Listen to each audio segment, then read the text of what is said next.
1943. Sir Harry Hawks, l'homme le plus riche de l'Empire britannique, est sauvagement assassiné aux Bahamas, alors que la Seconde Guerre mondiale déchire l'Europe. Plusieurs éléments ont été recensés sur la scène de crime, d'imposants trous dans la tête, la présence de brûlures et de plumes sur le cadavre.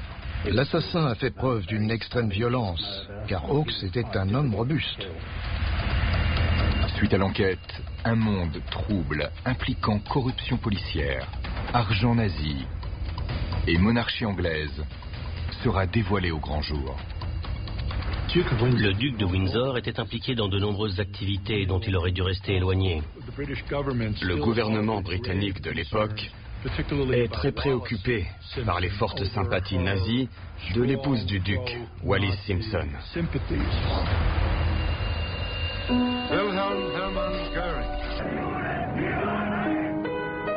I think it's a very fertile ground, conspiracy theorists. Well, an electric flex around. No home in the world unattacked. Yes, he had not committed suicide, but that he had been murdered. Defendants make final statements to the tribunal. Ich selbst möchte aber hier ganz aus der Tiefe meines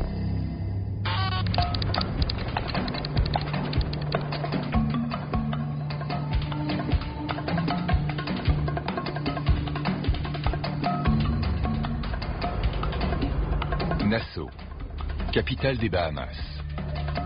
Aujourd'hui, une destination de rêve. La beauté de sa nature, ses plages de sable fin et ses eaux claires ont fait sa réputation partout autour du globe. Mais en 1943, c'est le meurtre de Sir Harry Hawks qui va diriger les projecteurs sur l'archipel et lui donner un parfum de scandale, de corruption et de mystère. L'idée a été de choisir un bouc émissaire parmi le cercle proche de la victime, une personne innocente, mais susceptible d'avoir des raisons de commettre ce meurtre. J'aurais été très intéressé à l'idée d'examiner les preuves apportées par l'enquête si elles n'avaient pas été obstruées à l'époque. De nombreuses accusations de sympathie pour le Troisième Reich pèsent alors sur le duc et la duchesse de Windsor. Le FBI a mis le duc et la duchesse sous étroite surveillance, car le gouvernement britannique et la famille royale ont eux-mêmes demandé à ce que ce soit fait.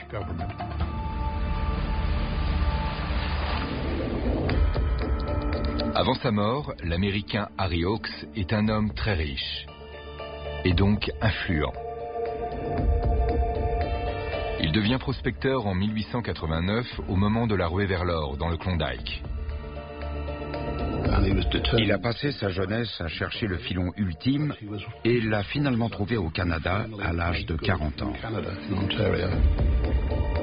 En 1912, Hawks trouve de l'or dans l'Ontario et s'approprie la mine de Lake Shore, la seconde plus grande exploitation de toute l'Amérique du Nord. Hawks fait alors fortune, mais il est mécontent du régime fiscal canadien.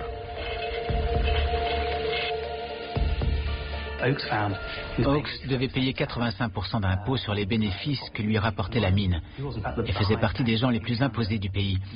Un jour, il découvre que la fiscalité est bien plus légère aux Bahamas et décide logiquement de s'y installer.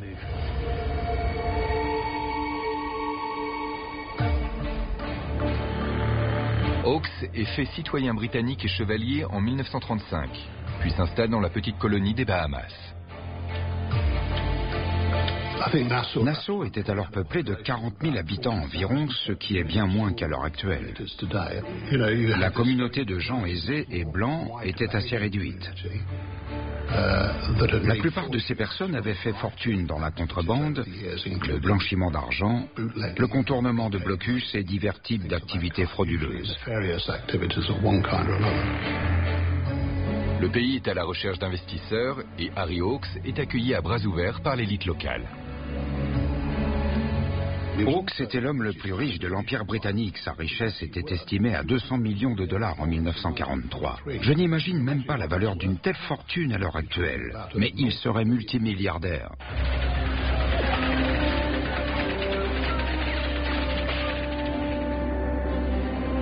La guerre éclate en 1939. Mais Nassau n'en ressentira pas les effets. Situés à des milliers de kilomètres des champs de bataille européens, les Bahamas se trouvent très loin du conflit. C'est pourquoi le gouvernement britannique décide que c'est le meilleur endroit où envoyer son ancien et controversé roi.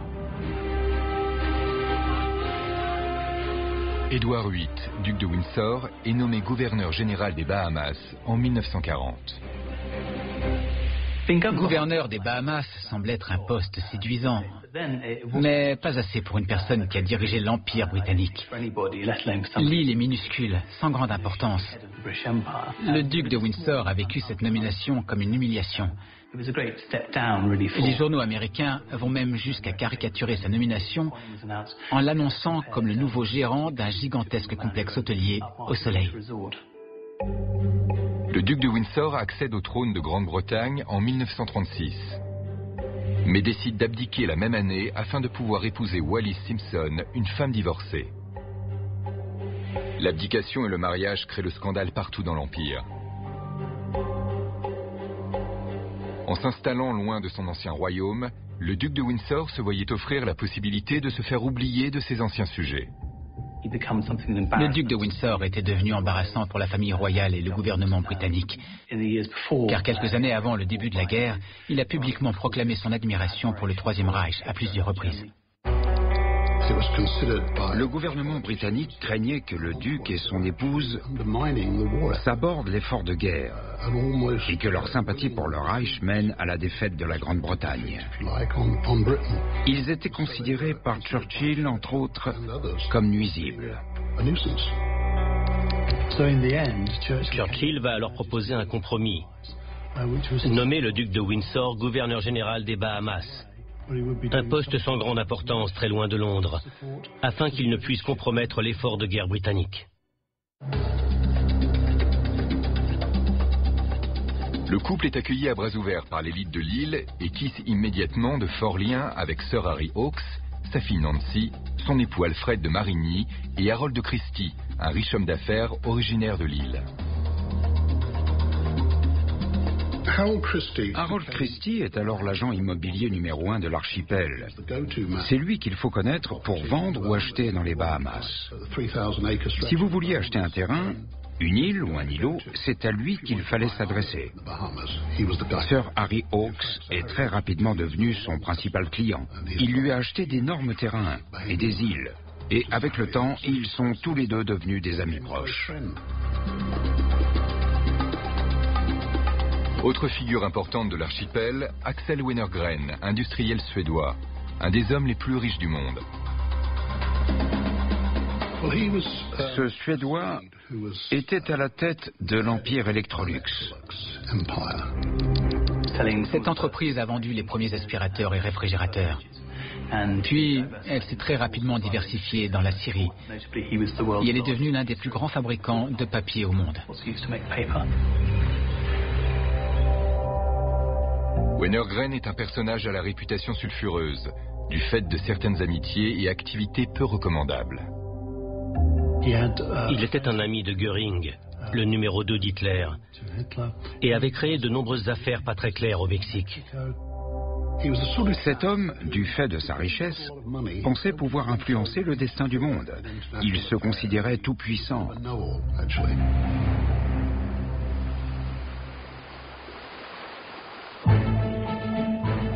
La vie aux Bahamas est bien éloignée de l'horreur qui déchire l'Europe à l'époque. Tout le monde se connaît, les rues sont sûres, le taux de criminalité est à peu près nul. Jusqu'à ce jour de 1943. La tranquillité de l'île sera perturbée à jamais.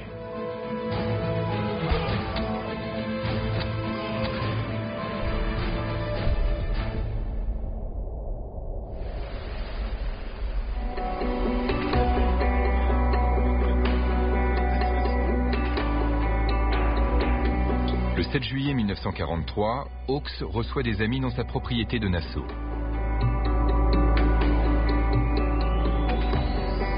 Un à un, ses invités quittent la propriété.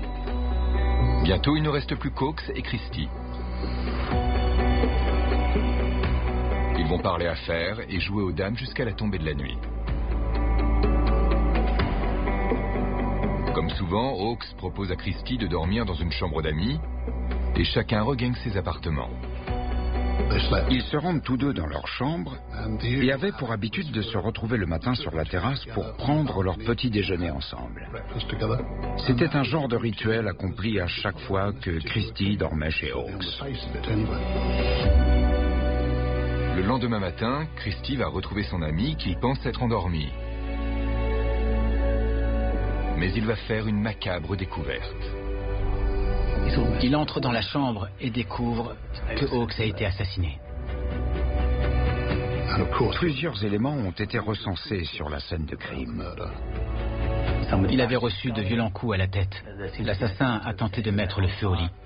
Des plumes ont été retrouvées sur le cadavre. La découverte a dû choquer Christie. Sir Harry Hawkes était un homme robuste et musclé, puisqu'il était ancien mineur. Il s'est probablement débattu avec force. Et pour en venir à bout, son assassin a fait preuve d'une extrême violence. Christie lance l'alerte et prévient les autorités. Lorsque le duc de Windsor apprend la nouvelle, il va étrangement faire fermer le bureau du télégraphe de l'archipel et tenter de convaincre les journaux locaux de ne pas ébruiter l'affaire. Le duc de Windsor a tenté d'empêcher l'information de circuler, mais il a échoué, car une des premières personnes informées du meurtre par Christie sera Étienne Dupuche, éditeur du plus important journal local. Christie va lui indiquer au téléphone que Hawkes est mort. Dupuche va lui demander s'il en est sûr et Christie va confirmer. La nouvelle fera très rapidement le tour du monde grâce aux organes de presse tels que Reuters et Associated Press. À Nassau, aux Bahamas, Sir Harry Hawkes, le multimillionnaire de 69 ans, a été assassiné dans sa luxueuse demeure. Dans sa chambre, le chercheur d'or a été retrouvé battu à mort et brûlé. Madame Hawkes était absente au moment des faits, tout comme la plus grande richesse du millionnaire d'après ses dires, sa fille Nancy de 19 ans, qui a récemment épousé un homme qui n'avait pas les faveurs de Sir Hawkes, Monsieur Alfred de Marigny. La nouvelle a fait la une de tous les journaux britanniques de l'époque, et même éclipsé la guerre, parce que Hawkes était très célèbre dans le royaume. Sa mort a fait couler beaucoup d'encre.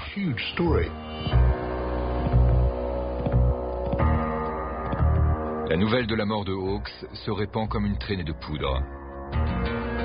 Et au lieu de laisser la police locale enquêter, le duc de Windsor décide de prendre les rênes de l'enquête.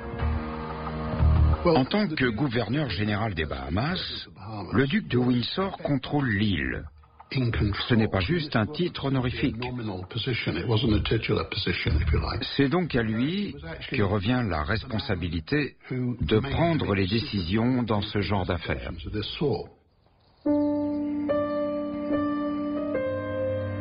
À l'époque, les Bahamas sont une colonie britannique et se trouvent donc sous la juridiction de Scotland Yard. L'homme le plus riche de l'Empire britannique vient d'être assassiné. Et pourtant, le duc de Windsor ne demandera pas l'intervention des autorités policières anglaises. Au lieu de cela, il va demander assistance du côté des États-Unis. La première chose qui frappe, c'est que la police locale et britannique soit écartée par le duc en personne. Le duc va demander à ce que les hommes de la police de Miami soient envoyés sur l'île.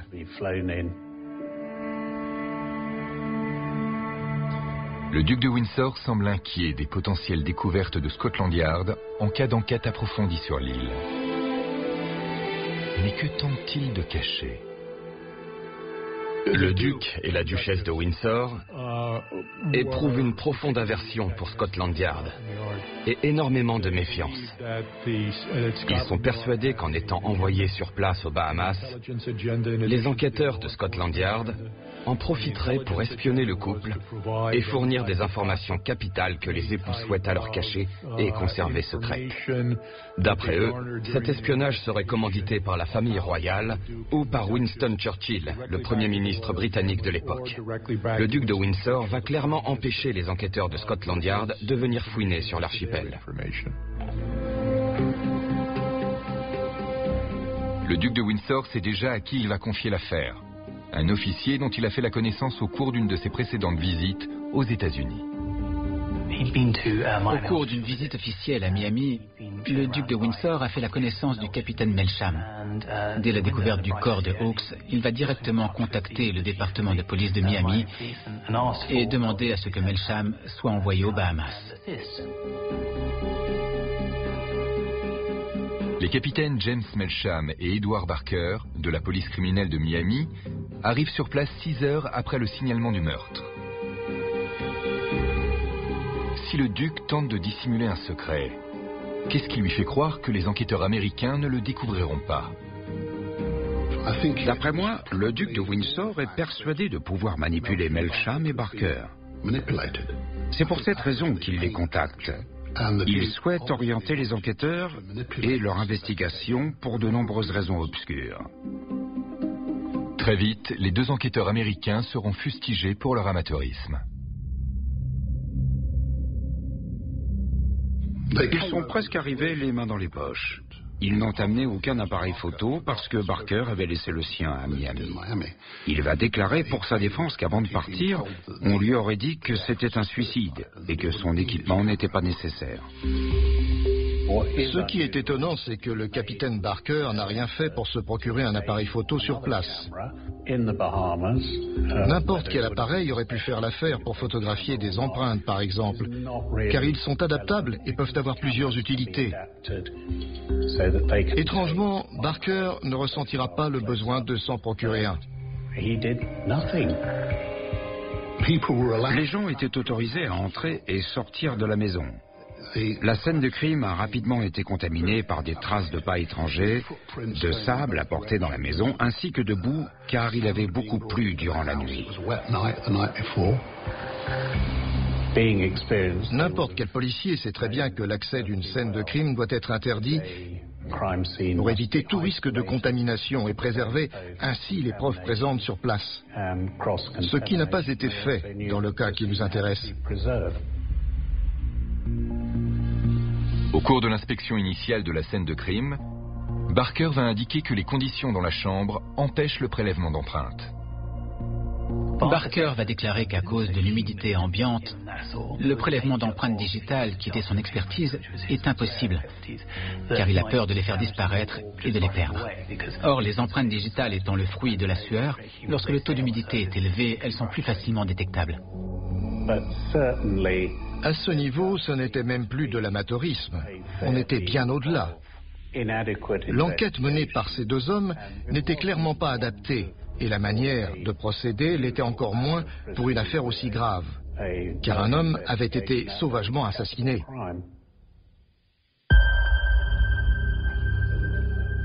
Harold Christie, qui se trouvait dans la chambre située en face de celle de la victime au moment des faits, indique aux enquêteurs qu'il n'a rien entendu cette nuit-là, si ce n'est les moustiques et la tempête qui a frappé l'île. Mais il va leur fournir le nom d'une personne susceptible de les intéresser, le gendre de Harry Hawkes, Alfred de Marigny. Les enquêteurs vont très rapidement se pencher sur le gendre de Harry Hawkes. Après avoir reçu les résultats de l'autopsie, ils savent que la victime a été assassinée peu après minuit. Et de Marigny déclare avoir déposé des amis à leur domicile la nuit du meurtre. Ces domiciles étant situés à proximité de la propriété de Hawkes. Sur l'île, tout le monde sait que Hawkes ne s'entend pas avec son gendre. Les relations entre les 2 hommes sont pour le moins tendues. De Marigny épouse Nancy Hawkes, qui n'a que 18 ans à l'époque. Il en a 36 et a déjà été marié auparavant. Cette relation est considérée comme suspecte et intéressée, car pour beaucoup de personnes, dont le père de la mariée, de Marigny en veut principalement à la fortune de Hawkes. De Marigny est interrogé sur la petite fête organisée chez lui le soir du meurtre. Il déclare ne pas avoir quitté les lieux, si ce n'est pour accompagner plusieurs de ses invités à leur domicile vers 1h du matin. Il reviendra chez lui 45 minutes plus tard. Mais Barker a une autre raison de suspecter de Marigny. Les enquêteurs ont cherché des traces de brûlure sur le corps de Marigny, car l'assassin a tenté de mettre le feu à la chambre et, après analyse, ils vont prétendre avoir trouvé des traces de brûlure au niveau de ses cheveux, de ses mains et de ses bras. Il est très rapidement devenu leur principal suspect. L'autopsie permet de situer la mort de Harry Hawks entre 1h et 3h30 du matin. De Marigny devient donc le principal suspect des enquêteurs. Il est arrêté dès le lendemain. Le lendemain matin, De Marigny est de nouveau convoqué au poste de police où il est une fois de plus interrogé sur ses déplacements au cours de la soirée. Quelques heures plus tard, Melsham et Barker ordonnent son arrestation.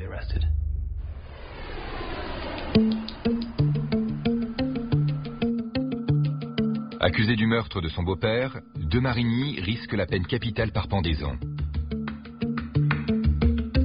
Mais une personne refuse d'accepter sa culpabilité, son épouse Nancy, la fille de la victime. Nancy Hawks ne se trouve pas sur l'île au moment du meurtre de son père, mais elle est intimement persuadée de l'innocence de son mari. Elle va le soutenir et tout faire pour l'aider à prouver qu'il n'a pas commis ce crime. Pour cela, elle va engager la meilleure équipe d'avocats possible et leur confier la mission d'innocenter De Marigny.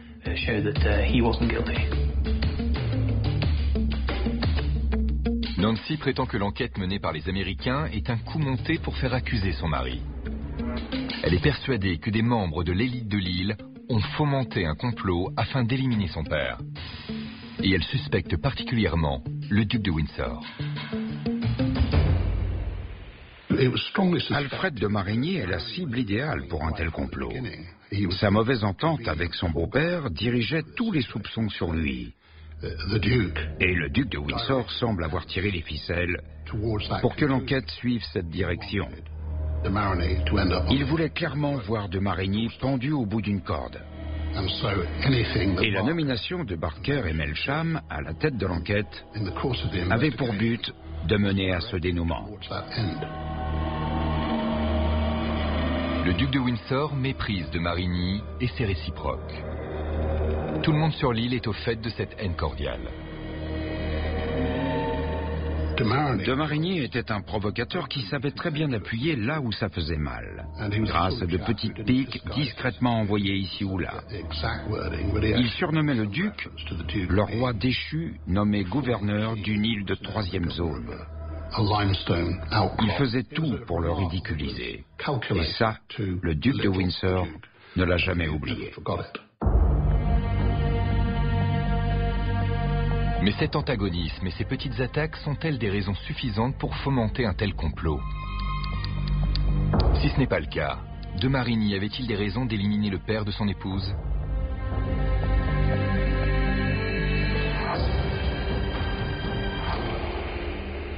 Il ne fait aucun doute que le duc de Windsor souhaite alors éviter tout examen de ses activités financières de l'époque.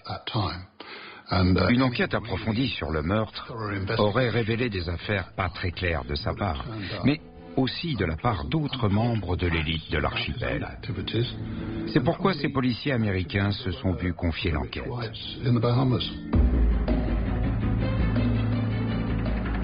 Axel Wennergren, propriétaire de l'entreprise Electrolux, est alors un des hommes les plus riches du monde. Il détient de nombreux intérêts partout autour du globe. Il est propriétaire d'une île des Bahamas et il est également suspecté de traiter avec les nazis. Il se disait que d'énormes sommes d'argent nazis étaient blanchies par le biais des entreprises de Wennergren, car ce dernier était déjà très lié avec eux avant que la guerre n'éclate. L'Allemagne a eu une grande influence sur cet homme. Il connaissait très bien la première épouse de Göring, qui était issue de l'aristocratie suédoise, et ayant fait ses études en Allemagne, il était très lié aux hommes du Reich, et depuis longtemps. Wenner-Gren arrive aux Bahamas pour la première fois à bord de son yacht, un des plus luxueux bateaux du monde. Il y achète Hog Island, rebaptisé plus tard Paradise Island, par le biais d'Harold Christie. Il injecte de colossales sommes d'argent dans l'économie locale en s'y implantant. Et y crée même la Banque des Bahamas. Beaucoup pensent que ces affaires mériteraient d'être passées au crible. D'après les rumeurs, Wenner-Gren aurait créé un système financier opaque lors de son séjour à Nassau, dans lequel seraient impliqués plusieurs membres de l'élite de l'archipel, dont le duc de Windsor.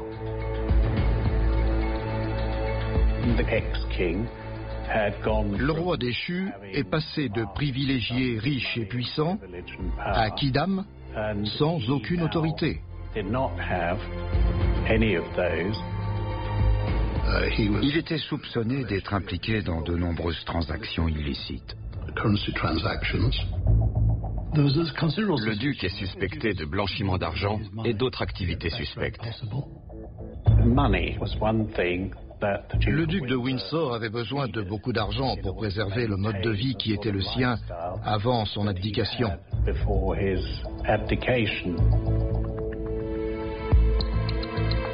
Le duc de Windsor et son épouse sont alors mis sous surveillance par les services secrets américains. De nombreuses suspicions planent sur le duc de Windsor et son épouse. Et elles émanent de Hoover, du FBI et même du président Roosevelt.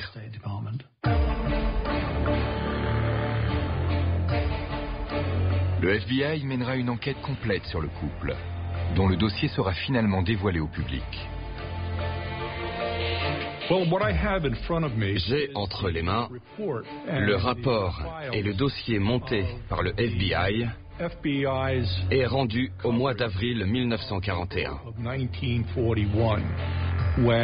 Il a été établi au moment où le duc et la duchesse de Windsor sont invités pour une simple visite de courtoisie à Palm Beach, en Floride, qui durera plusieurs semaines. Le gouvernement britannique a demandé aux services de renseignement américains à ce que cette visite soit surveillée de très près par des agents. Il fallait aussi que l'identité de toutes les personnes que le couple a fréquentées au cours de ce séjour soit fournie aux Britanniques. Le couple a été surveillé de près par le FBI. Le courrier de Wallis a été intercepté à de nombreuses reprises. Lorsque les agents apprennent que Wallis envoie son linge chez un teinturier new-yorkais, ils vont intercepter le colis pour s'assurer qu'ils n'envoient rien à des agents nazis implantés aux États-Unis. Les gouvernements britanniques et américains sont alors persuadés que le couple est en contact avec des agents nazis implantés aux États-Unis. C'est pourquoi leurs agissements et mouvements au cours de ce séjour seront surveillés d'aussi près. Les Britanniques souhaitaient avoir une idée de ce qui s'était passé, car de très graves soupçons pesaient sur le duc de Windsor. Quand je dis grave, j'entends haute trahison.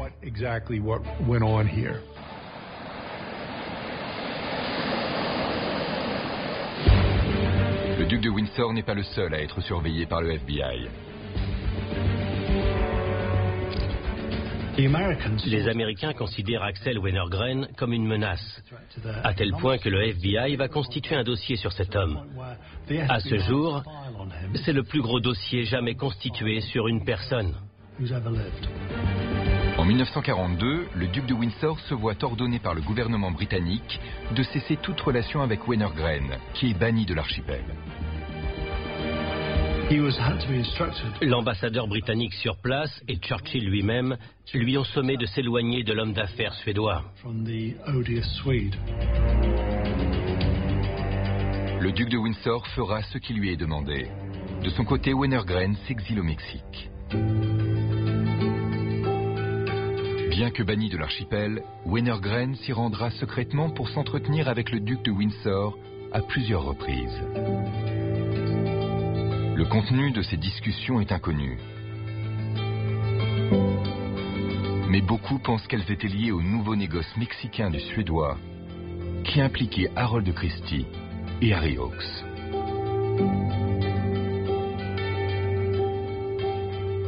Ils ont créé une banque au Mexique appelé Banco Continental.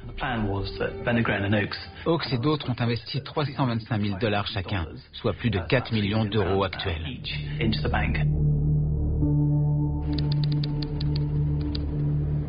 Après avoir été banni des Bahamas, Wenner-Gren crée la Banco Continental à Mexico, aidé par Maximino Avila Camacho, le frère du président du pays. Camacho sera vu aux Bahamas à plusieurs reprises. Il va même séjourner chez Oakes, dans sa propriété de Nassau. Quelle est l'implication du duc de Windsor dans cette affaire? Il a été dit que l'un des investisseurs de cette banque était le duc lui-même. Les Britanniques redoutaient que sous l'influence de Wenner-Gren, ces hommes d'affaires acceptent de blanchir l'argent nazi par le biais de l'établissement bancaire.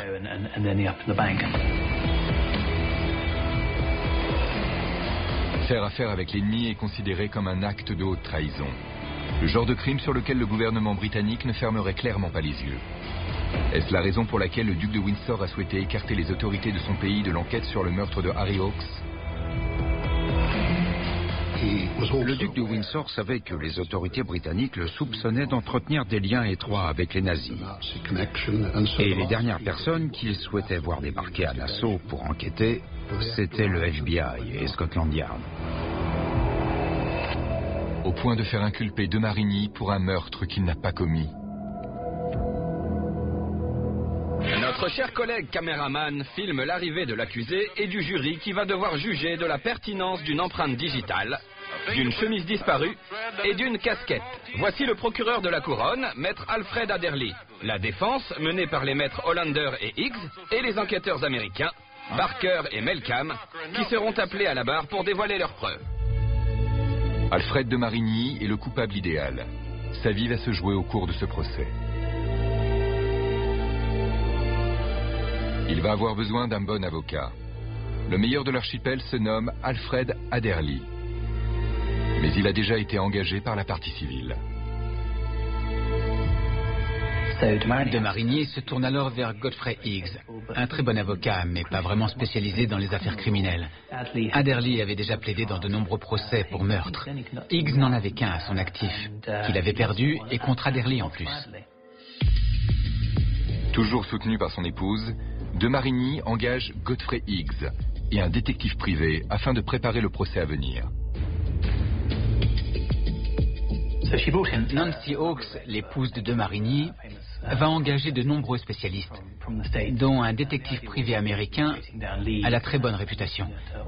Une armada d'experts va examiner toutes les pièces à conviction de l'accusation afin de prouver que les enquêteurs ont mal fait leur travail et qu'ils ont tiré des conclusions un peu trop hâtives pour accuser un homme innocent. C'est dans ce tribunal que tout se jouera. Le jury, le procureur, le juge Oscar Daly, la barre où seront interrogés les témoins. Soit Alfred de Marigny est déclaré coupable et il sera pendu, soit il est innocenté et il repartira en homme libre.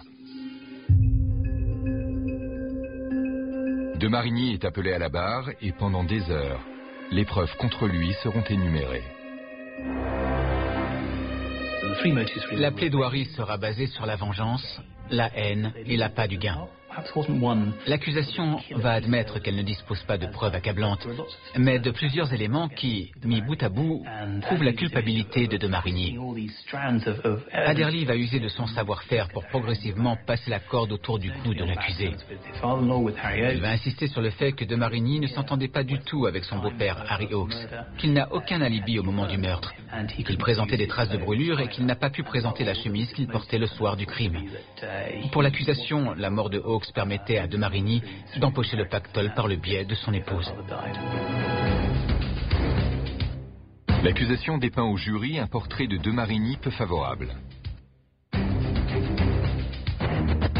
Harold Christie est ensuite appelé à la barre. Mais suite à l'interrogatoire mené par la défense, il ne parviendra pas à convaincre l'assemblée présente dans la salle du tribunal. Le passage de Christie à la barre a été très particulier. Il réfléchissait très longtemps avant de répondre aux questions et il semblait sous pression et très stressé à l'idée d'être là. Il va être mis en grande difficulté à 2 reprises en particulier, en déclarant qu'après avoir découvert le corps, il va poser la tête de Hawks sur l'oreiller pour essayer de lui faire boire de l'eau. Mais il semblait évident que la victime était morte à ce moment-là, après avoir succombé à une agression extrêmement violente. Ça n'avait aucun sens. L'autre élément concerne la nuit du meurtre.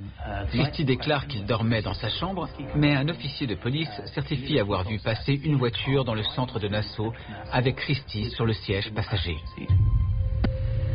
Le témoignage de Christie fait vaciller l'accusation, qui va devoir redoubler d'efforts pour convaincre le jury de la culpabilité de De Marigny.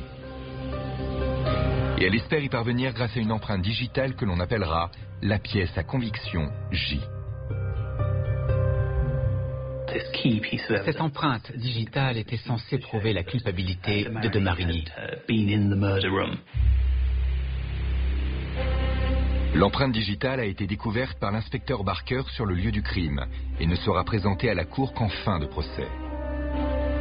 Pour l'accusation, cette pièce à conviction place De Marigny sur les lieux du crime au moment du meurtre et indique au jury la seule chose qu'il doit savoir. De Marigny est coupable. Sans aucun doute. Mais pour la défense, la pièce à conviction J est invalide, ce qui sera confirmé suite à une analyse approfondie. Cette empreinte ne figure pas sur le compte-rendu de l'inspection du lieu du crime. Elle n'a d'ailleurs pas été prise en photo sur le paravent.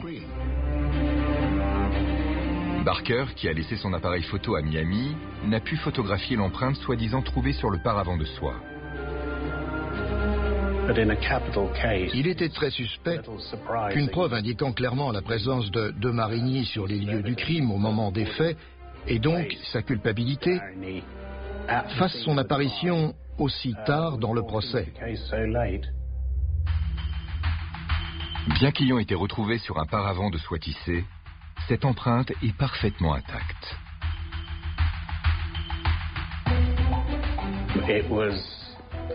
Cette empreinte était trop précise, pour être honnête. L'empreinte était très propre, presque parfaite. Le fait qu'elle ait été prélevée sur le tissu du paravent est impossible, car l'obtention d'une telle netteté n'est envisageable que sur une surface parfaitement lisse.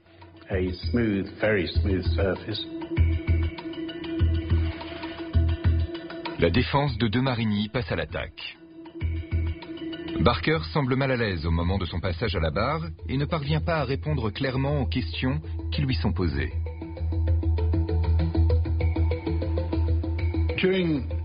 Les preuves apportées par Barker ont été écartées une à une, ce qui a mené le jury à rapidement comprendre que l'accusation ne tenait pas debout. La pièce à conviction J ne provenant pas du lieu du crime, où Barker s'est-il procuré l'empreinte digitale de De Marigny?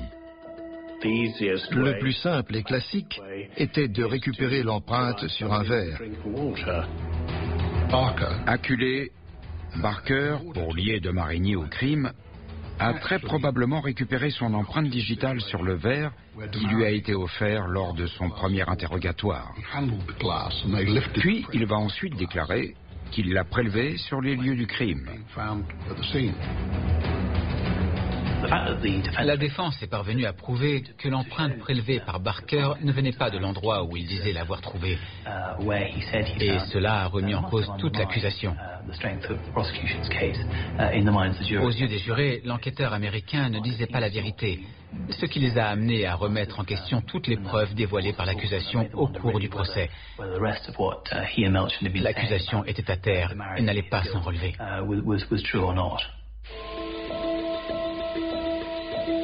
Petit à petit, l'accusation est réduite à néant. Il n'y a plus aucune preuve susceptible d'envoyer De Marigny à la potence. Nassau aux Bahamas. Le procès de 22 jours d'Alfred De Marigny touche à sa fin. Le jury vient de rendre son verdict. De Marigny est déclaré non coupable à l'unanimité et ressort du tribunal en homme libre.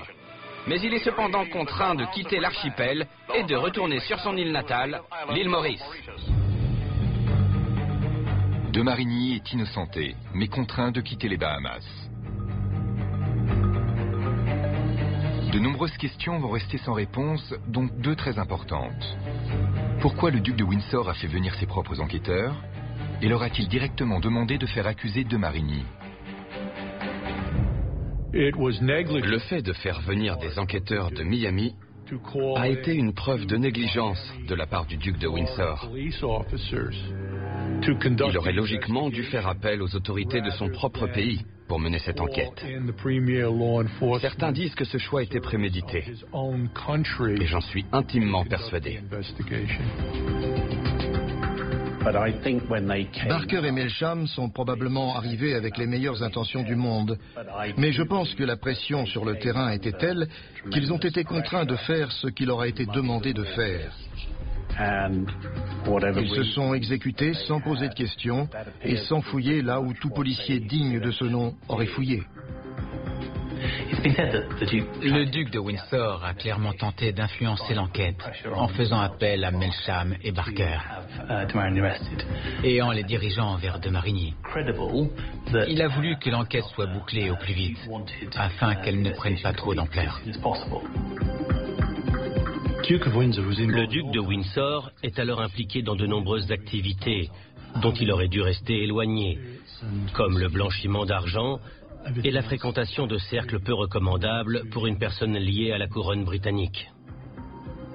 Une véritable enquête aurait causé de gros ennuis au duc de Windsor, qui a voulu clore le dossier rapidement pour se sortir d'affaire et éliminer de Marigny par la même occasion. Il est intéressant de constater que plusieurs années après le meurtre, le duc a tenté de porter préjudice à de Marigny de plusieurs manières et à plusieurs reprises. Alfred de Marigny ne livrera sa version des faits qu'après la mort du duc de Windsor. Aujourd'hui encore, nombre de personnes sont persuadées que le duc de Windsor a tenté d'influencer l'enquête sur la mort d'Harry Hawks. Car une véritable enquête aurait pu mettre en lumière de nombreuses révélations compromettantes. Édouard VIII, le duc de Windsor, ne démentira jamais son soutien aux nazis. Après la guerre, au cours d'un dîner, il aurait déclaré à une femme « Hitler et les nazis n'ont fait qu'essayer d'éloigner les tentacules juifs du pouvoir allemand ». Cela montre à quel point cet homme était un admirateur et fervent partisan du régime nazi. Quelles que soient les raisons expliquant le comportement troublant du duc de Windsor, une question reste sans réponse. Qui est à l'origine du meurtre de Harry Hawks? Monsieur Hawks était très connu aux Bahamas. Il était impliqué dans de nombreux négoces et avait placé ses œufs dans beaucoup de paniers différents. L'élite locale craignait que Hawks quitte les Bahamas et emporte avec lui sa fortune personnelle, ce qui aurait ruiné l'archipel. De nombreuses personnes auraient connu la faillite suite à ce départ, car elles vivaient au crochet de Hawks. Elles dépendaient de sa présence sur l'archipel. Les coupables du meurtre de Harry Hawks n'ont jamais été traduits devant la justice, grâce à l'intervention du duc de Windsor, probablement. L'affaire ne sera jamais résolue.